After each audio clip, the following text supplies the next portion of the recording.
Hi, uh, welcome to my channel.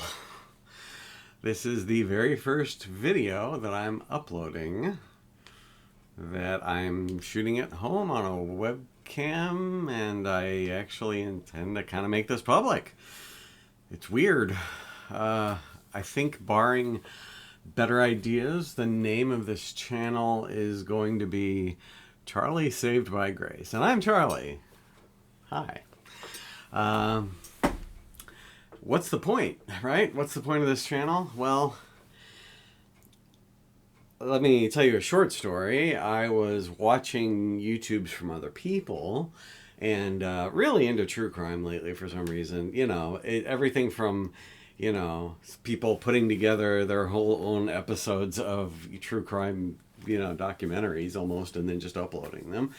Or body cam footage and that kind of thing. Anyway, so I was watching on one channel, and a woman was talking about I think it was a historic group of people who were basically a cult. They'd done something, I don't even remember what it was now, but it was bizarre or wrong or something, and she referred to them as Zwinglian specifically. Now, that caught my ear because Zwingli's a very important person in the Protestant Reformation. And I'm kind of a church history buff. I'm not going to say I'm an expert. I would never say that, honestly. But especially the things that happened in the Reformation, a lot of the names, a lot of, how did we get from point A to point B and that sort of thing, that gets my interest all the time. When I think of Zwingli, I think of somebody who he's a Protestant, and what he's maybe primarily known for theologically, if I remember correctly, is that he championed a very symbolic view of what takes place in what they were calling the sacraments. So in other words, okay, Protestants have 2 sacraments. The Roman Catholics, by the way, have 7. What? I don't know. I saw balloons and I don't know why. Anyway, is it because I did this? I don't know. No, that's not it. All right, anyway. I don't understand my own software, which is sad given my profession. I'll talk about that later. Anyway, Zwingli, the sacraments, that's right. So Catholicism has like 7 sacraments. The Protestant church, for the most part, narrows it down to 2. And a lot of the Protestant church doesn't even call them sacraments because there's a history there with a Catholic view of it, a Roman Catholic view of it. And so a lot of the Protestant Reformation started referring to those as ordinances. I'm a Baptist, and that's what we call them. They're ordinances. They're rules. They're things you have to do. And there are 2 in Protestant circles, generally speaking. And those 2 are baptism and you can call it the Lord's Supper or communion, or I guess even the Eucharist. Almost none of us ever call it the Mass. That is a very kind of a specifically pre-Reformation term. But yeah, generally speaking, it's those 2 things. It's, you're a little symbolic meal of bread and wine, which, so what is that? Right? That's really the question. Both sacraments have questions related to them. Let's just go with the Lord's Supper for now. The Lord's Supper has this meal of bread and wine. What is that? The Roman Catholics teach transubstantiation. The priest has the eternal power given to him by his ordination to transform the elements of bread and wine into the actual body and bread of Jesus Christ. And then he offers it to them to eat and to drink. Because, and the argument for this, there really aren't that many verses about this, but they all kind of say the same thing. And, what they mean is where we all differ, right? Jesus said, as he was handing it out to his disciples on the very first of these, "This is my body." And he handed out the wine, or he made sure that everybody had some wine, and he said, "This is my blood." And one could be forgiven, certainly, I think, for taking that fairly literally. But of course, there's nothing, I don't know, not many people took this as literally as the Roman Catholics did, honestly. There is sort of a middle ground, and the Lutherans went with that. And I think the Lutherans are trying to have their body and eat it too, honestly. Because they came up with something called consubstantiation, where it is still bread and wine, but the actual body and blood of Christ is in, under, and with the bread, etc. That's, I think, done more by the statement of faith that the people who are partaking have. Luther says that the sacraments are really all about the faith that you bring to it. It's your faith that makes a sacrament into a holy thing, a sacrament. Anyway, Zwingli, notably, went with a very symbolic view. He's like, I know he said this is my body, but it's like saying, okay, this envelope clip here. Okay, imagine this is an alligator. Okay, I said imagine, and Jesus clearly didn't say that. But if I said, okay, follow me here. This is an alligator. And, these are the people standing in front of the alligator, and the alligator attacks them. And, nobody in their right mind would see this and say, oh, are you saying that transformed into an alligator? No. I didn't transform it. There is not and frankly, there's not an alligator. I dropped it. I dropped the alligator. There is not an alligator in, around, and with that envelope clip. It's just a shorthand way of saying, okay, follow me here. This represents that. But he doesn't say represent. He says is. And, it's funny because almost every sect of Christianity has literal things of Bible that they would die on. That's the hill they would die on. No, this is literal. And maybe everybody else in Christianity, or that calls themselves Christians, says, no, it's figurative. Anyway, we all have different ones. I mean, start talking to Christians in general about whether or not Jesus is going to come back, as described in Revelation 20, and reign on the earth for 1,000 years while Satan is shut up in a pit. And as many people as you talk to, you'll probably get N+1 opinions on that. It's because, you've got your pre-mills, as we call them, people who believe that, no, that's a literal millennium because that's what he says. And a whole bunch of amillennials, which say, no, that's symbolic. It's not. He says 1,000 years because he's meaning it's a long time. And this is really talking about the age of the church we're in now, where Satan doesn't have the power that he used to have. He's bound. It's a way to look at it. I think one of the more valid ways to look at it. I'm not going to get into end time stuff now. Believe me, at some point, if I get to keep on making these videos, we are totally going there. I don't really want to shy away from any point of Christian doctrine in this. But anyway, so Zwingli, I'm finally circling back to the point. Zwingli said it's symbolic. Zwingli said it doesn't transform in any way. The meaning here is entirely in your heart, where you are obeying God and doing this. you are commemorating once again Christ's death on the cross, and that as a sacrifice, not just a sacrifice to atone for the wrath of God, but as the source of your spiritual life. That's what it is. Because bread is the staff of life. And blood, life is in the blood. That Moses tells us that in the Old Testament. So, yeah. There you go. That's what I associate with Zwingli. As far as I can tell, that's Zwingli's main contribution to theology. That's what I know about Zwingli.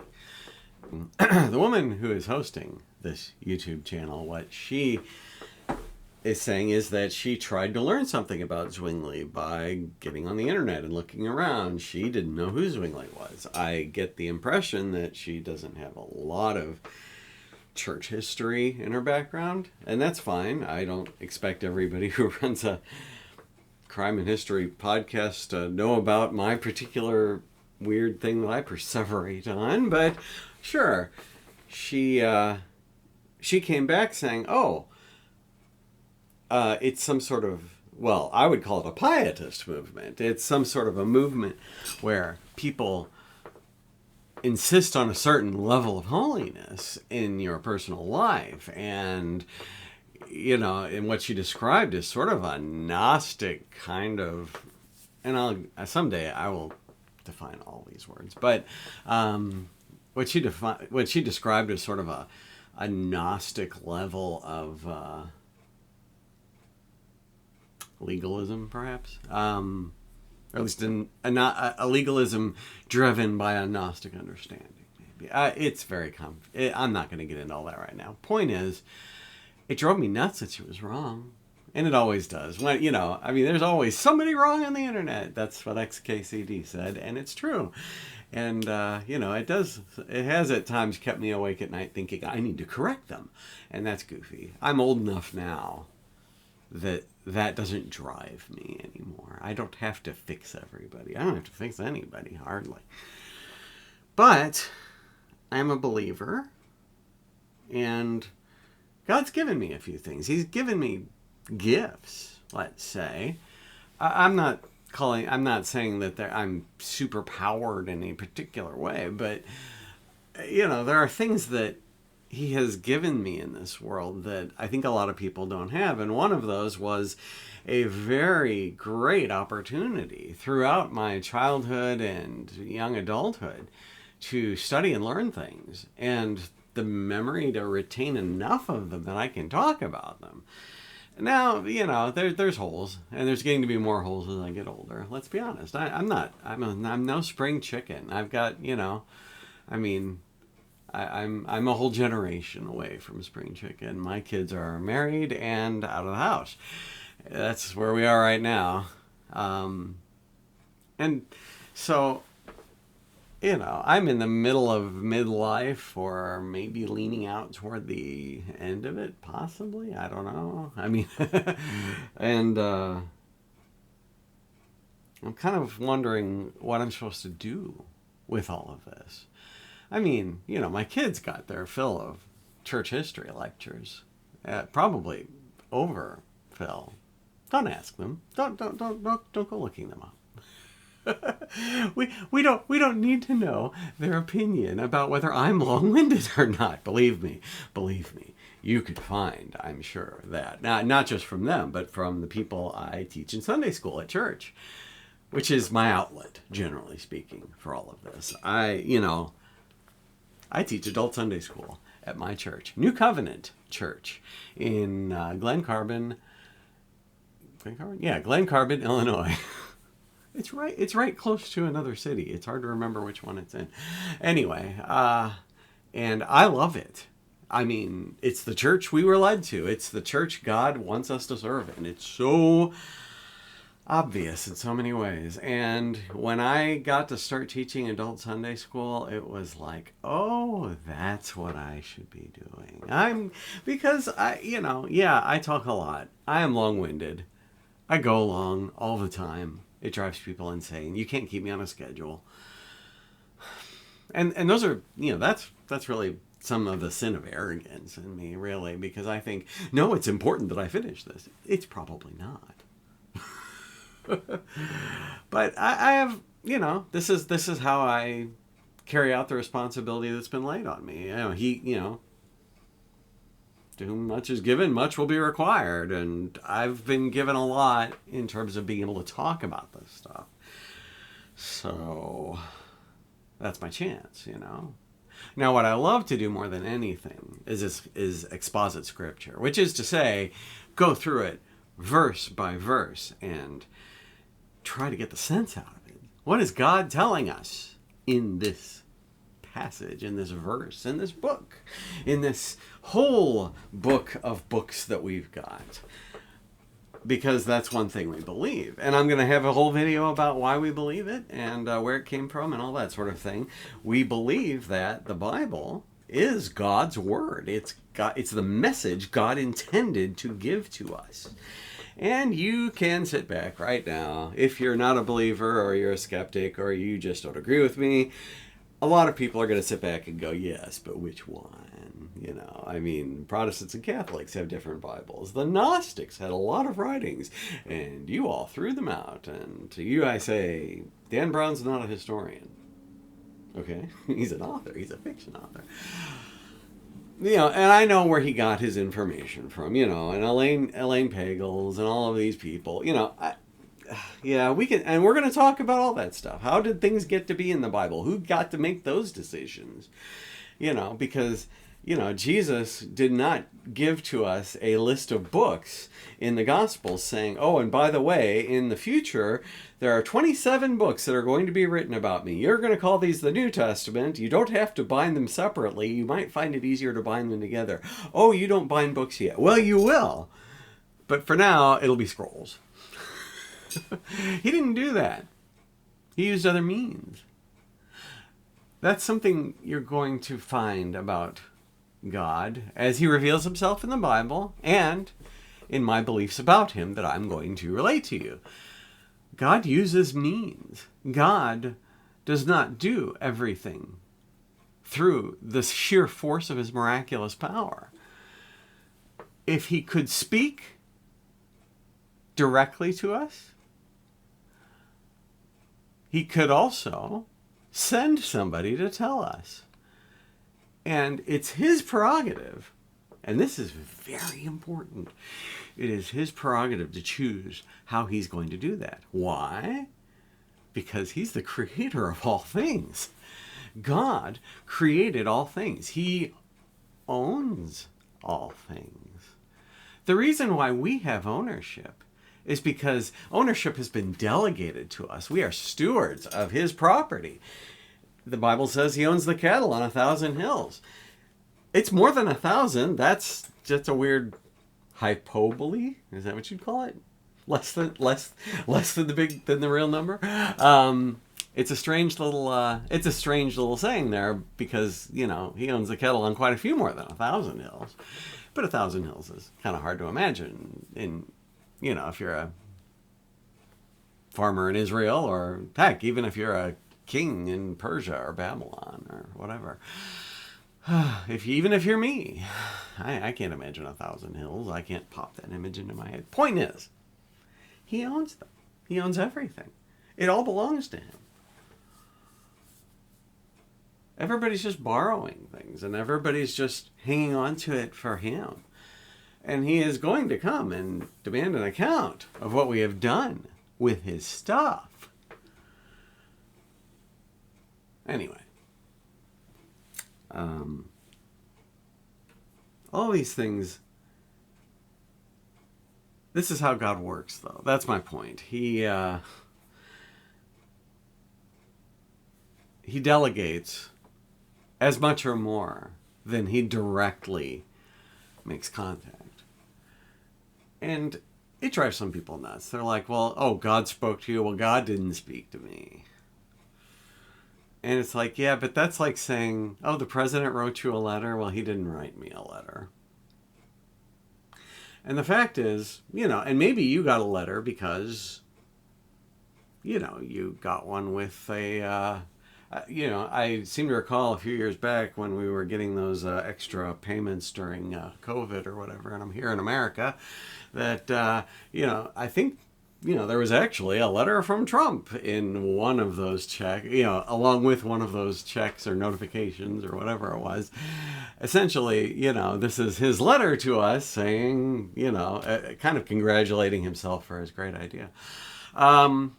Whatever. I'm going to try to avoid politics, but not where politics interacts with ethics and morality and what God has said. Then we're going to get into it. I'm not a nonprofit. I don't care. Anyway. That's the thing. I could legally say right then, hey, Trump wrote me a letter. Vinny wrote you a letter too. Maybe I took it very seriously and I said, thanks, President Trump, in my heart. And you didn't. That's fine. Trump did not require a response. But, he chose to speak to everybody through that means. And you wouldn't expect him to speak to 300 million people in this country individually. And in his case, largely it's because he can't. But in God's case, well, he could. But again, why would you expect? You wouldn't expect that out of somebody who's doing other things, who's got more important things to deal with than you. Put yourself in the right place in the hierarchy of the world here and realize that not very many people have earned an audience with the king. It's unusual. It is highly unusual for God to reach out and talk to an individual. Highly unusual. That's why there's only 66 books in a Protestant Bible. Those are the only things we were fairly sure he said to people, and he meant for those things to be said to us.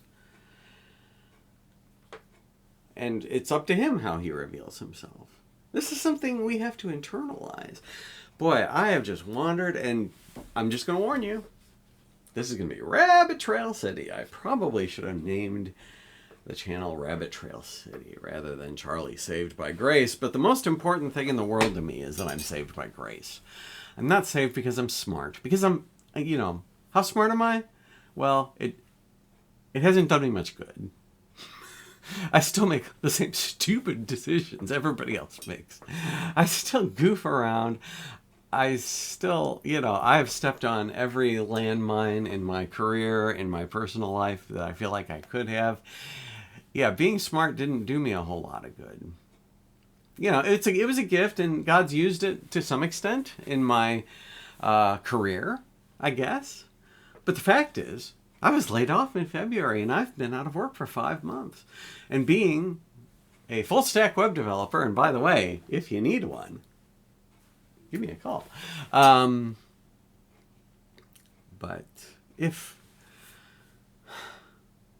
being smart doesn't fix everything. Just like being rich doesn't fix everything. Lottery winners aren't happier. Well, guess what? Smart, people who got good. And I say I'm smart, but I'm not. Please don't take this as an arrogance. It used to be, but it's not anymore. I feel like my smarts is mostly being able to cram for tests and to get good test scores. Generally speaking, that's smart for me. My memory was really, really good when I was younger. And now it's starting to look like Swiss cheese, and that's fine, God said this would happen at the end of Ecclesiastes. It's sort of a poetic last chapter there where it talks about what it's like getting old, and that's not a bad description of things, although, I hope I keep my teeth. It's tough sometimes. Anyway, I'm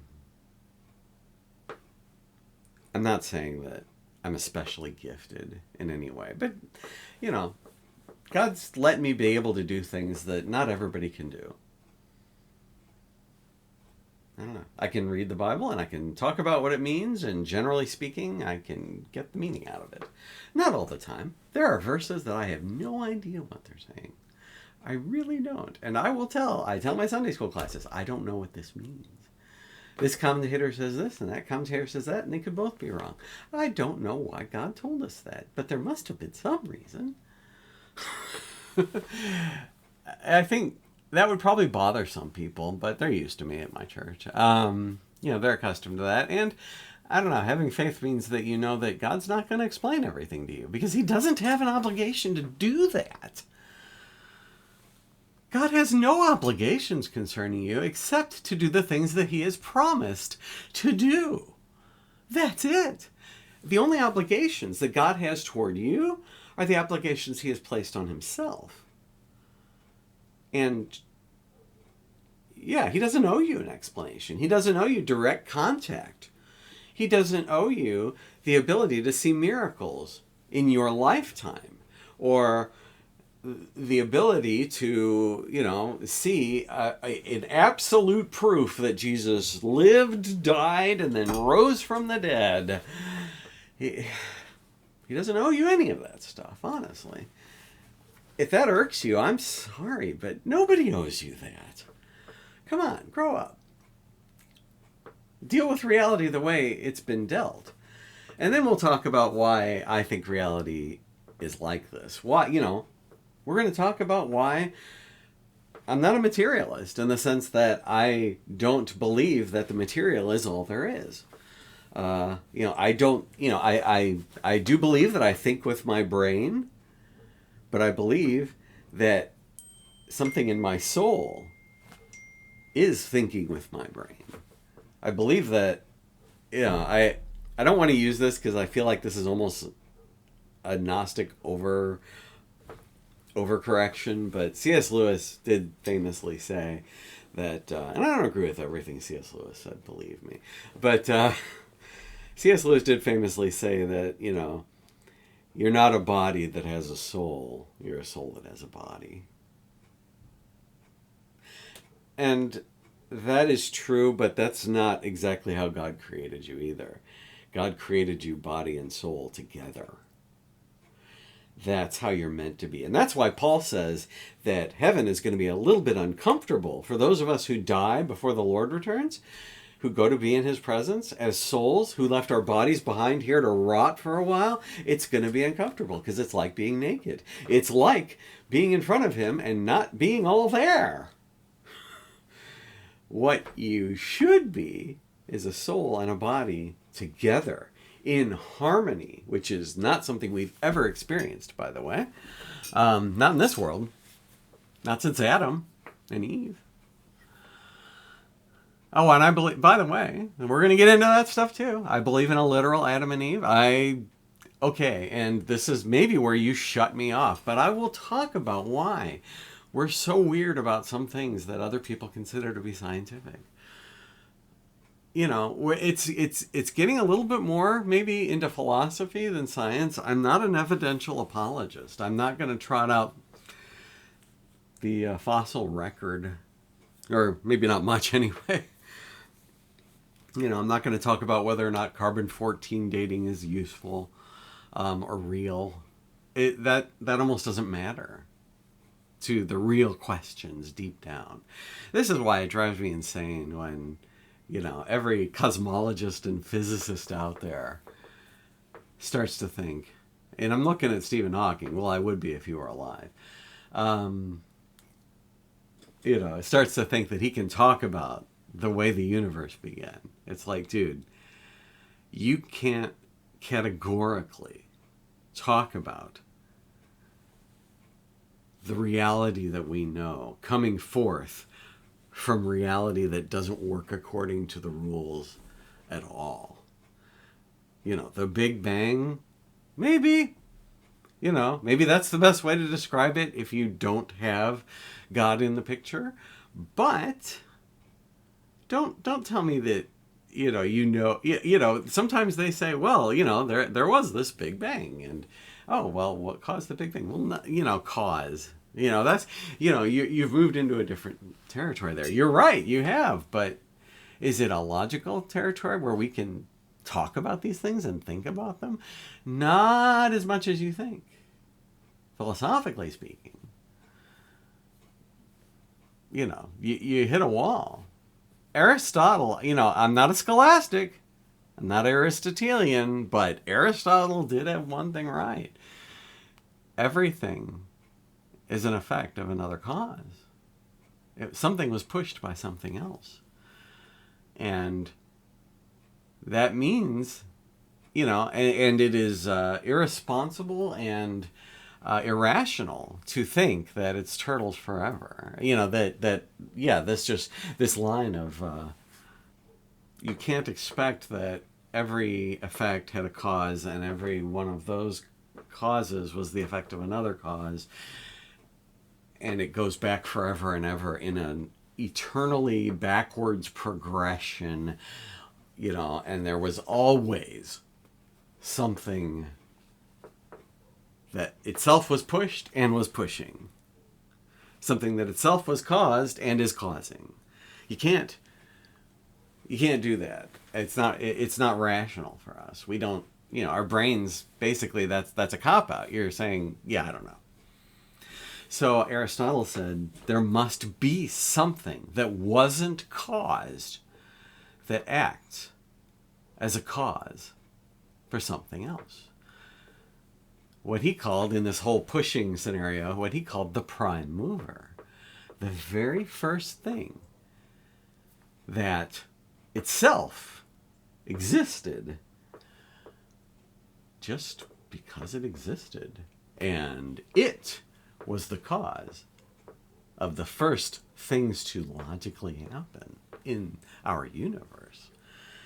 And Aristotle, I don't remember precisely what Aristotle took from this, but most of the scholastics, in fact, in every monotheist religion that derived from Aristotle, which is to say Islam after Averroes, and Judaism after Maimonides, and certainly Roman Catholicism, and to a great extent Christianity in general after Thomas Aquinas, they all sort of picked this up and said, oh, well, the prime mover must be God. I kind of think they're right about that. That's one place I'll give them props. Yeah. Nothing else makes sense to us. Nothing else can make sense to us. I mean, if it wasn't that way, we wouldn't be able to understand it or describe it or comprehend it, because we live in the box. We live in the world of causes and effects. The best we can do is say there must have been something that wasn't caused. And that doesn't make any sense to us. I mean, you can't picture something like that. Yeah, God's, in certain ways, unknowable. Anyway, okay. Well, I've talked too much for this video. I don't know how often I'm going to upload. I don't really know what this is all going to look like. I think I'm going to have multiple playlists because I'll tell you what the topics I'm kind of seeing are going to be. One of them is going to be just, what do Christians believe? Doctrine, theology, systematic theology. What does that mean? We'll talk about it. We'll talk about the different things that you do after you've got a systematic theology built out. What impact does that have on your interpretation? Something called biblical theology, where you start to build the lens through which you read the Bible, and it colors and changes certain interpretations, which is something we all kind of have to do, because almost nobody, I can't think of anybody who can take every verse in the Bible, shall we say, literalistically. Not literally, but literalistically, woodenly, literally, Carmen, who I don't quote very often, and I don't like his theology, and I'm not a big appreciator of his music, but Carmen did once famously say in a song that, the Psalms say he'll protect us with his feathers and his wings, but that don't mean that God's a great big chicken. Right? We all understand this, I hope. You should understand this. I mean, we speak poetically. When Shakespeare says that, my mistress' eyes are nothing like the sun, and later on in the sonnet he says, black wires do grow upon her head. Is he really saying that he sees his wife as having black wires growing on her head? He's making a point. It's a poetic point. He's saying, yeah, you don't have some beautiful fairy tale hair. It's nice, but it's not, you know, it's not, basically saying, you're not a 12 out of 10 exactly. But that doesn't change anything about how he feels. That's a good sonnet. And I'm not talking about Shakespeare. I could, but I won't. Much. I can't promise anything, let's be honest. Anyway, I want to talk about theology and doctrine. There's definitely going to be a playlist that's aimed at people who are skeptics or atheists or people who just want to know, why do Christians believe that? Because it's weird, I mean, sometimes people just look agog, well, oh, you don't think people evolved, It's the Ross and Phoebe thing to some minor extent in Friends, when Phoebe basically says she doesn't believe in evolution, and Ross is like, you can't think that. Well, and in the end, they sort of, they dodge the real issues or something like that. But, what would you do if you had friends who didn't believe in evolution? How much would that change your view of their consideration of scientific principles? Because I believe, I don't believe in evolution, but I believe in science and its role as one of the most useful tools, useful mental tools that we've developed and passed down from generation to generation. I believe in the scientific method. It's just that, there are things you can't apply it to because you can't observe them. You can't get to a place where you observe them. We live in the box. We can't see outside the box. The only glimpses we get outside the box are if somebody outside the box sent us a message saying, this is what the box looks like to me. These are the parts of the box you never see. We believe that's what the Bible really is, So, with that, I'll say goodbye for now, and we'll see what else comes our way in the days, weeks, months to come. I hope I continue this. I hope so. My life is full of unfinished projects, honestly, but maybe I can get some momentum going here. So anyway, thank you for watching, and I don't know, I hope the Lord blesses you. I hope the Lord blesses everyone who hears this. Whatever that is going to mean between you and him, I don't know. I don't claim to know. But, you're going to hear about why I'm a Christian and why I don't think any other position is a valid one, honestly. And why I think everybody should be Christians, yes. But I also know that they won't all be. We're going to talk about my, the general evangelical doctrine versus, we're going to talk about what it means that... people call themselves Christian, identify as Christian, maybe in the common parlance of today. Does that make them a Christian? It's funny because, there are certain segments of our society, not in the religious category, that say that if you think you're one of these, I should treat you as one of these. But I know of very few Christians who hold that about Christianity. Almost everybody in Christianity says, oh no, we've got pretenders. We've got people who think they're Christians and they're not. Now, do we differ on how to figure out who's who? Absolutely. Absolutely we do. So... we're going to talk about that. Who's Christian and who's not. I have four quadrants of, different church groups that I'm going to talk about. Roman Catholic, Eastern Orthodox. I'm not going to talk much about that, but I have opinions, and you're going to hear them. And I'm going to try to be biblical about it and honest and truthful. But Roman Catholic, Eastern Orthodox, the cult, what I call the cults, which is not to say that they're all directly abusing people. They're not all cults like Heaven's Gate or David Koresh and the Branch Davidians or anything like that. You know, sometimes, but there are people who identify as Christians who definitely are not, historically speaking, anywhere near the faith. And almost everybody else would agree with that, by the way. And then there's the Protestants, the evangelicals, if you want to put it that way. The fact is, Protestants are starting to really splinter too, because there's a lot of divides in Protestantism. You know, there's that canard of Roman Catholic apologists that you all have like 32,000 different denominations. And it's like, well, we got a few. No question of that. Yeah, that's what happens when, you know, you let people actually read the word and make up their own mind about it, is that people have differing opinions. Unlike the Roman Catholic Church, which for much of its history said, no, we're going to keep this book. That belongs to us. We'll tell you the important bits. Who do you trust? Anyway, goodbye. Have a good day. Have a good weekend. I doubt you're going to watch this today, but have a good weekend. And I'll see you next time. Like and subscribe, I guess. I'm not really planning on monetizing this. Although, I'll say this now.